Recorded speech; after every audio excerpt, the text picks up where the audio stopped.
नमस्कार दोस्तों, स्वागत है आपके अपने चैनल गुनाह द क्राइम स्टोरी। मैं ऋषि हाजिर हूं आपके लिए एक नई कहानी लेकर।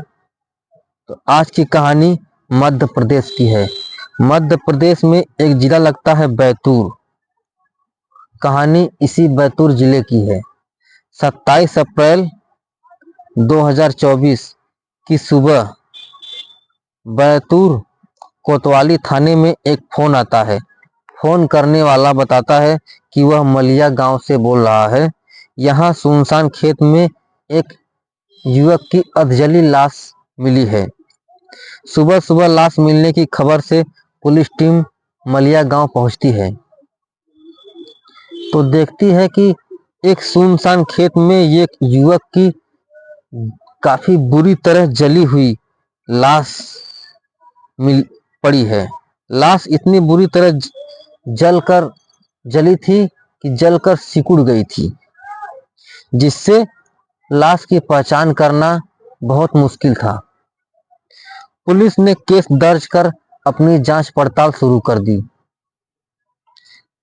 ऐसे केसों में देखा जाए तो पुलिस को पहले लाश की पहचान करना जरूरी होता है, क्योंकि जब तक लाश की पहचान नहीं होगी तब तक ये पता नहीं चल पाएगा कि मरने वाले का दोस्त कौन है और दुश्मन कौन है।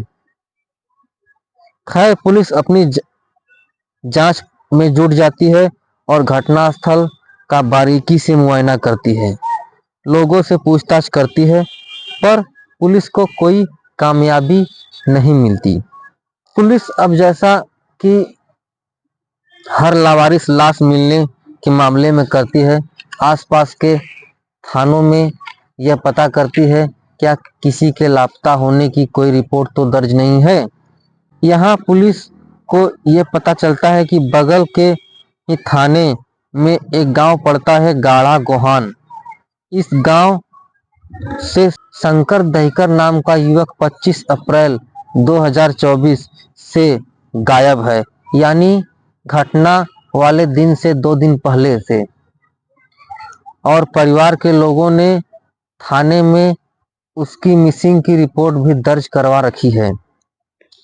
अब पुलिस ने शंकर दहीकर के घर वालों से संपर्क किया और लाश मिलने के बारे में बताया।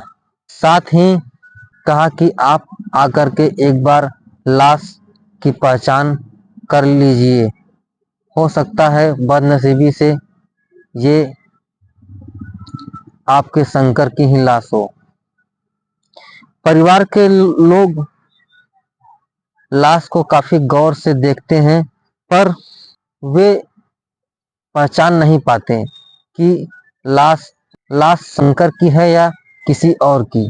परिवार वालों के जवाब से पुलिस संतुष्ट नहीं होती, तो पुलिस अब परिवार के लोगों का डीएनए टेस्ट कराने के बारे में सोचने लगती है। डीएनए टेस्ट से पता चल जाएगा कि वाकई में ये लाश शंकर दहीकर की है भी या नहीं। पुलिस अब परिवार के लोगों का ब्लड सैंपल लेती है और डीएनए के लिए भेज देती है। पुलिस अपनी छानबीन कर ही रही होती है कि इसी बीच डीएनए रिपोर्ट आ जाती है।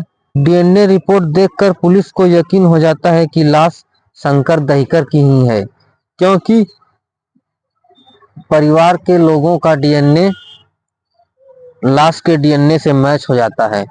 पुलिस अब शंकर के बारे में घर वालों से पूछताछ करती है कि क्या शंकर की किसी से दुश्मनी थी या किसी से रुपये पैसों का लेन देन था या कोई लव अफेयर इत्यादि कुछ था। घर वाले कोई भी ठोस जवाब नहीं दे पा रहे थे, तो पुलिस अब आसपास के लोगों से पूछताछ करती है तो उन्हें एक बात पता चलती है कि मृतक शंकर का अपनी ही भाभी मनीता के साथ काफी खराब रिश्ते थे। दरअसल शंकर की जो भाभी है मनीता, वह काफी दबंग और झगड़ालू किस्म की औरत है।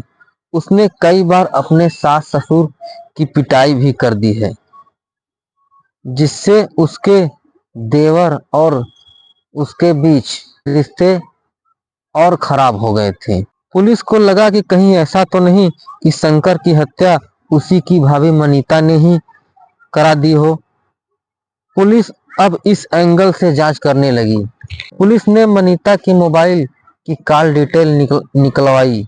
साथ ही घटना स्थल पे उस वक्त कितने मोबाइल एक्टिवेट थे, इसका पता करने के लिए उसने मोबाइल का डंप डाटा निकलवाया। काफी लंबी तफ्तीश के बाद पुलिस को एक हैरान करने वाली बात पता चली कि शंकर की हत्या किसी और ने नहीं बल्कि उसी की भाभी मनीता ने करवाई है। चूंकि मनीता का अपने देवर से झगड़ा रहता था, तो उसने अपने भाई संदीप से कहा कि ये 2000 रुपए लो और किसी भी तरह शंकर को रास्ते से हटा दो। संदीप ने अपने एक दोस्त नीलेश को 1000 रुपए देकर उसे भी इस सुपारी में शामिल कर लिया।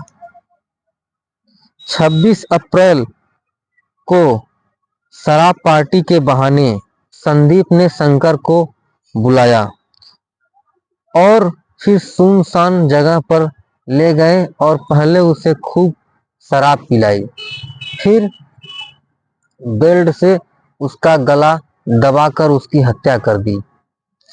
हत्या करने के बाद पहचान छिपाने के लिए उन्होंने शंकर की लाश के ऊपर पेट्रोल छिड़क कर आग लगा दी, जिससे शंकर की लाश बुरी तरह जलने लगी और लाश को जलता छोड़कर ये वहां से भाग गए। इन्हें यकीन हो गया था कि ये अब नहीं पकड़े जाएंगे, पर जब पुलिस ने जांच पड़ताल शुरू की और डीएनए रिपोर्ट से शंकर की लाश की पहचान हो गई, तो ये दोनों लड़के संदीप और नीलेश घबरा गए और पकड़े जाने के डर से ये मुंबई भाग गए। पुलिस भी इनके पीछे मुंबई जा पहुंची और संदीप और नीलेश को गिरफ्तार कर वापस मध्य प्रदेश ले आई। पूछताछ पर इन्होंने बताया कि हमने ही मनीता के कहने पर 2000 रुपए में शंकर का कत्ल किया। पुलिस अब मनीता की तलाश कर रही है, वह फरार है। पुलिस टीम का कहना है जल्द ही मनीता भी इन दोनों के साथ जेल में रहेगी।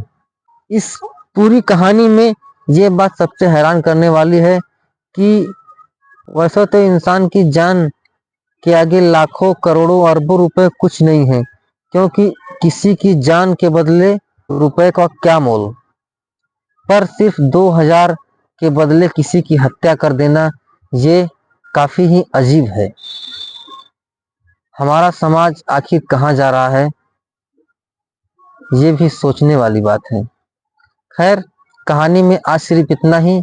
मिलते हैं कल किसी और कहानी के साथ। तब तक सावधान रहिए, सुरक्षित रहिए। जय हिंद, जय भारत।